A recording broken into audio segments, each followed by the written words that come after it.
Allie. How Do You Write a Book? By Allie Carter. Chapter 2. Getting Ready.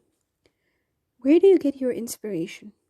This might be the question that writers get most, which is why it's more than a little embarrassing that I don't have a solid concrete answer for it.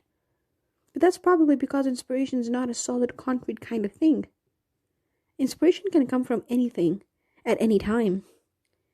The idea for "I tell you I love you, but then I'd have to kill you" come to me when I was watching an episode of the TV show Alias, and I thought I was seeing a boarding school for spies. But it wasn't. It was just a rectangular orphanage. So I was so upset because by then I was super excited about spy schools. So I decided to write one. High Society showed up when I was listening to an audiobook, and there was a line about being a cat burglar in my own house, which made me want to write a book about a girl named Cat who was a burglar. My Embassy Row series was born from a librarian telling me that she was worried her son might go into the diplomatic service, and then my grandchildren will have to grow up in embassies all around the world. That, of course, made me wonder what it would be like to grow up on a street where every building is essentially a different country, and Grace, my main character, started to take shape. Not If I Save You First, which is about the daughter of a Secret Service agent in a race to save her former best friend, the president's son, came to me when I was on the Alaskan cruise, and I looked out over about a million acres of wilderness without a single light, and I thought, if you got lost here, there's no way you could call 911. Ideas come from things you hear or see, say or do, but most of all, I think they come from asking, what if? What if you went to a boarding school for spies? What if your dad was the best art thief in the world, and all you wanted to do was steal a normal life? What if you grew up on a street where every house was technically a different country, and ticking off the neighbors could start World War III? What if you lived in one of the remote parts of Alaska and your best friend was kidnapped during the storm of the year? Think about the way things are and ask, what if things are different? What if people were different? What if a rule or law or piece of science were different? Then see where your imagination takes you. What's the best writing advice you ever got? Shannon Hale said, "Write for fun. Follow stories that thrill you or interest you or make you excited to sit down and work." I love writing, but I have so many ideas. How do I know which ideas are the good ones? You're right. Most writers get ideas all the time, every day, and they aren't all winners, from ideas for new books or series to options for how a plot could unfold. My brain is always swarming with options, and too many options can be paralyzing sometimes. So this is a big issue, one I'll probably worry about for the rest of my career. After all, writing and publishing a book takes about a year for me. I don't want to pick the wrong ideas and regret it in 6 months or a year, or 20 years. Others get to write only a small percentage of ideas that we get. So how do we pick the right ones? Here are a few of the things that I do to help me, hopefully, pick well. Number 1, set it aside for a while. I know those really great ideas grab you and make you want to dig in right now, but that's not always possible. As a rule, my book idea that I'm still thinking about months or years later is probably an idea I should try to do something with. For example, I had the idea for All Fall Down, the first Embassy Row book, 5 years before I did it. So for 5 years I thought, what if a girl grew up in an embassy? When the time came to write something new, I knew that one was probably the one to run with. Step 2. Try writing 2 or 3 chapters. If after writing chapter 3 you can't rest until you've written chapter 4, then you've probably got a winner. If, however, you've run out of steam and don't really know where to go, maybe you don't. Step 3. Try to write the cover copy. You know, the stuff that's on the back of a paper bag, or inside flap of a hardback? That's the part that's supposed to tell the reader a little about the book you've picked up and get them excited about reading the whole thing. Years ago, I had a terrible writing experience, a book I struggled with for over a year. Later, I realized it was because I tried to write the book before I knew what would go on the back of the book, what the central conflict would be, and what the character would be striving to achieve. I swore right then I'd never again start a book without knowing what would go on the back of the book, and that's made all the difference. What's the best writing advice you ever got? By Alan Gratz. Keep an idea book. This isn't where you write your stories, it's a notebook where you write down all your crazy ideas for stories and all the writing advice you get from books and teachers. To Carrie Ryan. Dear Carrie Ryan, I knew you, like most writers, get a ton of ideas. How do you decide which ones you actually want to write? Sometimes I feel like the most indecisive author ever. I have an entire file on my computer that's stuffed with ideas. Some of them are 1 line long, and some are 20,000 words long. In terms of figuring out which ideas I want to stick with, it almost always comes down to the fact that I can't stop thinking about the world and the characters. I itch to get to a computer in the morning, and even if I'm frustrated with the plot or don't know what happens next, I'm still excited about the story. And like a lot of authors, I usually don't know how a story will end when I start drafting it, so if I want to find out what happens, I have to finish writing the book. LOL. Very early in my career, I was trying to figure out what book to work on for NaNoWriMo, and my husband suggested I write what I love. At the time, I was fascinated by zombies, but it was 2006 and no one was very interested in zombies. There wasn't really a market for them, and I felt like it would be a waste of time to write a book that obviously wasn't going to sell. Then, while walking home from work one night, the first line of a book popped into my head. When I got home, I started writing. I stopped caring about the market because suddenly I was writing the book I wanted to read. This was a book for me, and it was my own desire to see what happened that pushed me to finish it. I'm glad I did, because that became The Forest of Hands and Teeth, my first published book. Do you write from personal experience, or do you make it up? Which is easiest? Personally, I'm not a huge fan of the write what you know school of wisdom, because I think this advice is easily misunderstood. When I was a teen, I knew what it was like to go to school and church and family events. I knew what it was like to go to school and church and family events. I knew what it was like to have friends and worry about my grades. My life was pretty boring and probably wouldn't have been interesting to anyone who wasn't me. So good stories can be about average everyday things. No, not at all.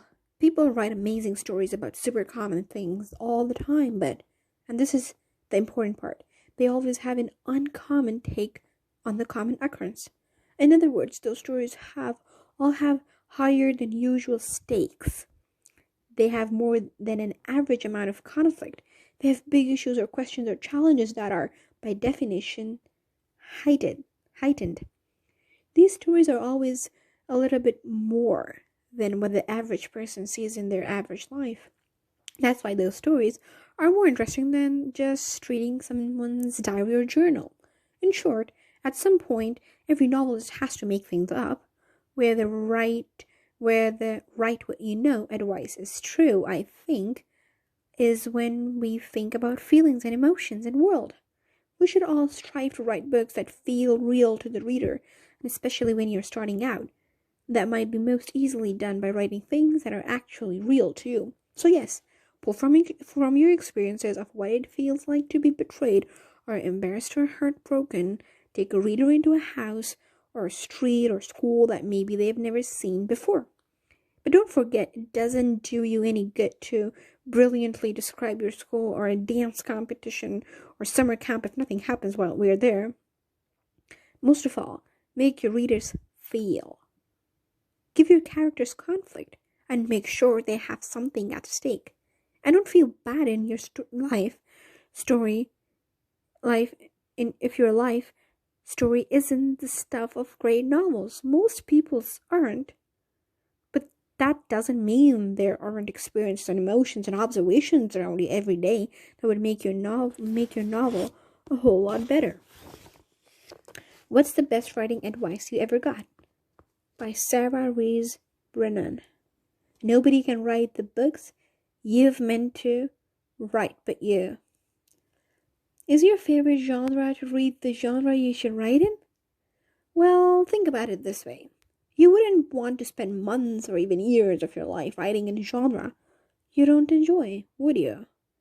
But it's also okay to have stuff that you just read for fun. In fact, when I'm writing a young adult, I tend to read other things, historical romance being my favorite, because it helps me get out of my own head and not compare what I'm writing to what I'm reading. In fact, I firmly believe that writers, especially young or beginning writers, should read as much as possible and as widely as possible. Maybe you love reading young adult fantasy novels. That's great, but don't stop there. Read sci-fi and contemporary too. Read adult romance and nonfiction. Read plays and biographies and mysteries and thrillers. Watch a lot of TV and movies while you're at it. Then sit down to write the story that uses the stuff you picked up along the way. The more you read, the more tools you're going to have in your tool belt. Don't worry so much about setting out to write an insert genre here story. First and foremost, focus on writing a good story. What's the best writing advice you ever got? By Stephanie Perkins. Learn how to read books like a writer. Pull them apart, inspect their seams, see how they function. How do you decide on an audience? Should I write a book for a specific target age, or is it better to write the book and adjust the content to suit the age targeted?